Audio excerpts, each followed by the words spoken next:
Taste the Daily. மின் கட்டண உயர்வை திரும்ப பெற கோரி வரும் 25 தமிழகம் முழுவதும் திமுகவின் கூட்டணி கட்சியான மார்க்சிஸ்ட் கம்யூனிஸ்ட் போராட்டம். கூட்டணி கட்சிகளே போராட்டம் நடத்தும் அளவுக்கு கடமையாற்றி வரும் திராவிட மாடல் அரசு. சென்னை விமான நிலையம் வழியாக 267 கிலோ தங்கம் கடத்தல் விவகாரத்தில் 2 கடைகளில் சுங்கத்துறை அதிகாரிகள் சோதனை. பாஜக பிரமுகர் பிருத்வி இதுவரை சிக்காத நிலையில் விசாரணையில் சுணங்கும் குஜராத் மாடல் அரசின் அதிகாரிகள். சென்னையை அடுத்த செங்குன்றம் அருகே ரவுடி சேதுபதி துப்பாக்கி முனையில் கைது. 3 ஆண்டுகளாக காவல்துறை கோமாவில் இருந்ததா என்று மக்கள் கேள்வி. ஓமன் கடலில் எண்ணெய் கப்பல் கவிழ்ந்ததில் மாயமான 8 இந்தியர்கள் உட்பட 9 மாலுமிகளை மீட்டது இந்திய கடற்படை. மீதமுள்ள நபர்களை மீட்கும் பணிகள் தீவிரப்படுத்தப்பட்டுள்ளதாக ஓமனுக்கான இந்திய தூதரகம் அறிவிப்பு.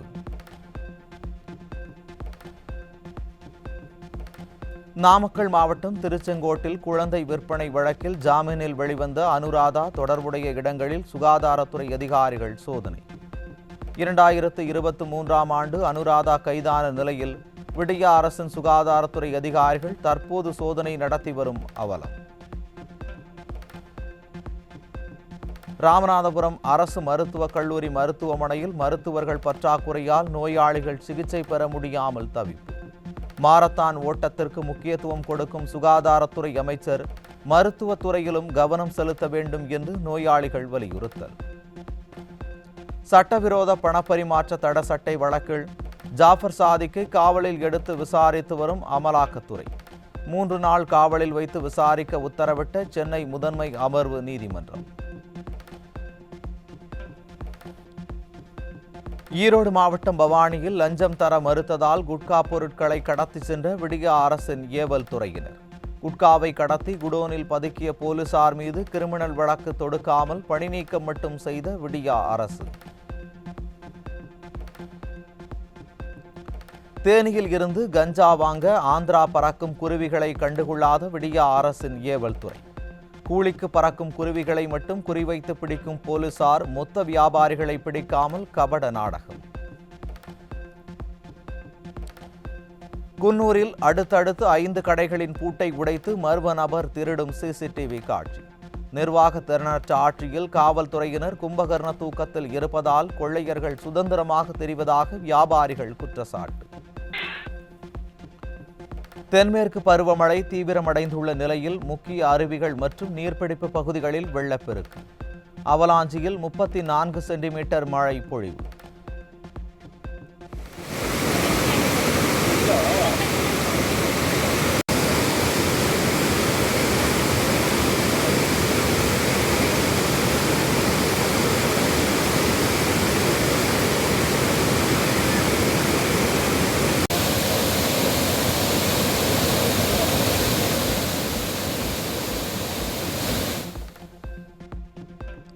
கோவை மாவட்டம் வால்பாறை தாலுகாவில் பள்ளிகளுக்கு இன்று விடுமுறை. கனமழை தொடர்ந்து நீடிப்பதால் பள்ளிகளுக்கு மட்டும் விடுமுறை அளித்து மாவட்ட ஆட்சியர் உத்தரவு. திருப்பூர் மாவட்டம் உடுமலை அருகே அமராவதி அணையின் முக்கிய நீர்பிடிப்பு பகுதியான பாம்பாற்றில் வெள்ளப்பெருக்கு. அணைக்கு நீர்வரத்து 7100 கன அடியாக உள்ள நிலையில் நீர்மட்டம் 75 அடியாக உயர்வு. தமிழ்நாட்டில் தென்மேற்கு பருவமழை தீவிரம் அடைந்துள்ளதால் மழைக்கான வாய்ப்பு தொடர்வதாக இந்திய வானிலை ஆய்வு மையம் அறிவிப்பு. தமிழ்நாட்டில் இன்று ஓரிரு இடங்களில் கனமழை முதல் மிக கனமழைக்கு வாய்ப்பு.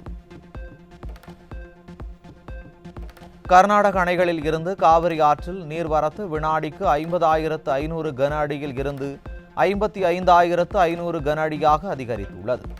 கபினி அணையில் இருந்து 50,000 கன அடி, KRS அணையில் இருந்து 500 கன அடி, நுகு அணையில் இருந்து 5,000 கன அடி நீர் வெளியேற்றம்.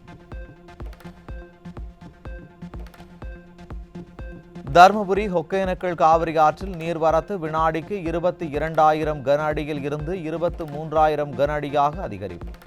பரிசல் ஓட்ட தடை விதித்ததால் வாழ்வாதாரத்தை இழந்து தவிக்கும் பரிசல் ஓட்டிகள்.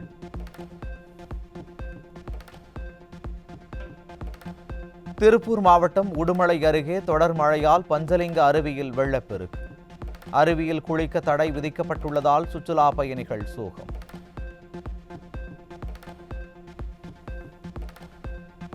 சென்னை கோயம்பேடு காய்கறி சந்தையில் தக்காளி கிலோ 80 முதல் 100 ரூபாய் வரை விற்பனை.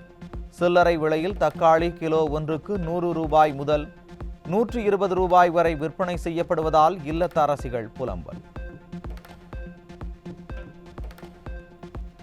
தூத்துக்குடி அருகே பிரசித்தி பெற்ற குரங்கணி முத்துமாலையம்மன் கோவிலில் வெகு விமர்சையாக நடைபெற்ற ஆணி பெருந்திருவிழா.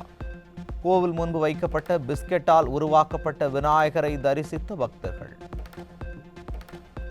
மதுரை மாட்டுத்தாவணி மலர்ச்சந்தையில் ஆடி மாத தொடக்கத்தை முன்னிட்டு மல்லிகைப்பூ 1 கிலோ 600 ரூபாய்க்கு விற்பனை. வரும் 19ஆம் தேதி முதல் ஆடி வெள்ளியன்று மேலும் விலை அதிகரிக்கும் என பூ வியாபாரிகள் தகவல். உத்தரப்பிரதேசத்தில் நடைபெற்ற மக்களவைத் தேர்தலில் பாஜக படுதோல்வியடைந்ததன் எதிரொலி. முதலமைச்சர் யோகி ஆதித்யநாத்திற்கு எதிராக உட்கட்சி நிர்வாகிகள் போர்க்கொடி. மின் கட்டணத்தை உயர்த்தியுள்ளதால் தங்களது வாழ்வாதாரம் கேள்விக்குறியாகும் நிலை ஏற்பட்டுள்ளதாக ஸ்ரீவில்லிபுத்தூர் நெசவாளர்கள் வேதனை. விடியா திமுக அரசு உடனடியாக மின்கட்டண உயர்வை திரும்பப் பெற வலியுறுத்தல்.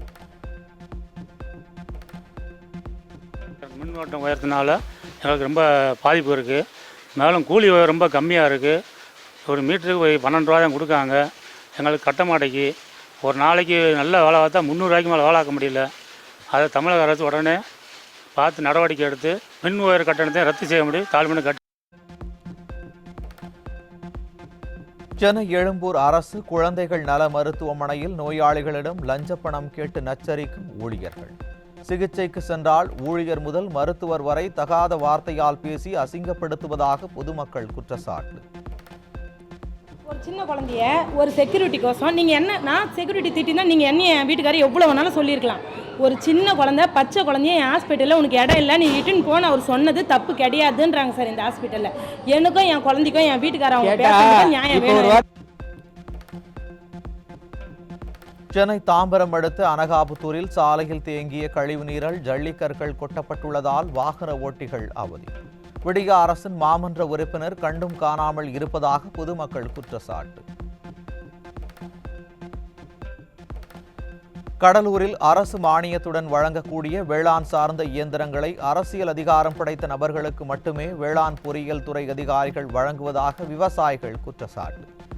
உழவன் செயலியில் நடைபெறும் முறைகேடுகளை கண்டறிய வேண்டும் என விவசாயிகள் கோரிக்கை. மயிலாடுதுறையில் திமுக உட்கட்சி மோதல் காரணமாக திமுக பிரமுகர் அலுவலகத்திற்கு வெடிகுண்டு மிரட்டல். உனக்கு தேதி குறிச்சாச்சு, ஆம்ஸ்ட்ராங்குக்கு நடந்ததை விட மோசமான சம்பவம் நடக்கும் என மிரட்டல் விடுத்ததால் பரபரப்பு.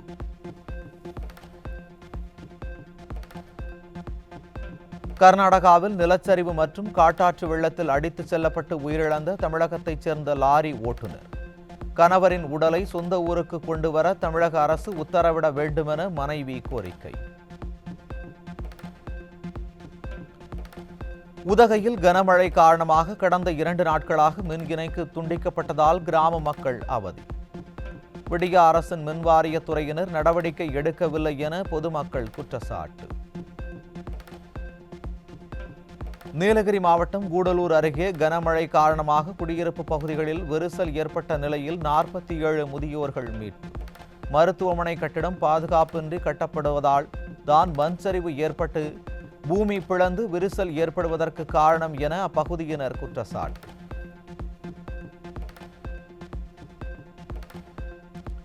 கூடலூர் அருகே காட்டாற்று வெள்ளத்தில் ஆபத்தை உணராமல் தரைப்பாலத்தில் செல்லும் வாகனங்கள். விடியா ஆட்சியில் ஆறுகள் முறையாக தூர்வாரப்படாததால் காட்டாற்று வெள்ளத்தில் தரைப்பாலம் மூழ்கியதாக பொதுமக்கள் குற்றச்சாட்டு. திண்டிவனம் பேருந்து நிலையத்தில் சாலையின் தடுப்பு கட்டையில் அமர்ந்து மதுபானம் அருந்திய இளைஞர். விடியா ஆட்சியில் குடிமகன்களுக்கு சாலையின் தடுப்பு கட்டை டாஸ்மாக் பாராக மாறிய அவலம்.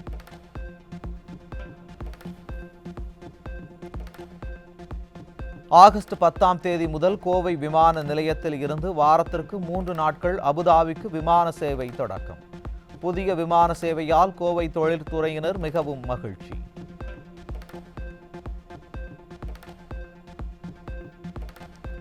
கோவை சுண்ணாம்பு கால்வாய் தடுப்பு அணை நிரம்பியதால் ஆபத்தை உணராமல் மீன்பிடிக்கும் இளைஞர்கள். திடீரென வெள்ளப்பெருக்கு ஏற்பட்டால் உயிருக்கு ஆபத்து ஏற்படும் சூழல் உள்ளதால் மாவட்ட நிர்வாகம் நடவடிக்கை எடுக்க கோரிக்கை. ஒடிசாவில் உள்ள பூரி ஜெகநாதர் கோவிலின் கருவூல உள் அறை இன்று மீண்டும் திறப்பு. கருவூலத்தின் உள் அறையானது மீண்டும் திறக்கப்பட்டு தற்காலிக அறைக்கு ஆபரணங்கள் மாற்றப்படும் என தகவல்.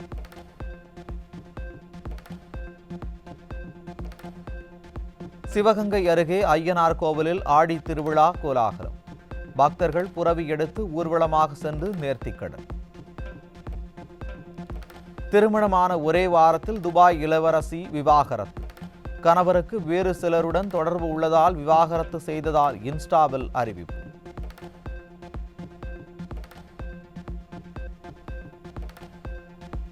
ஒன்பதாவது மகளிர் ஆசிய கோப்பை கிரிக்கெட் தொடருக்கான இலங்கை அணி அறிவிப்பு. இலங்கையில் நாளை முதல் ஜூலை 28 வரை போட்டி நடைபெறுகிறது.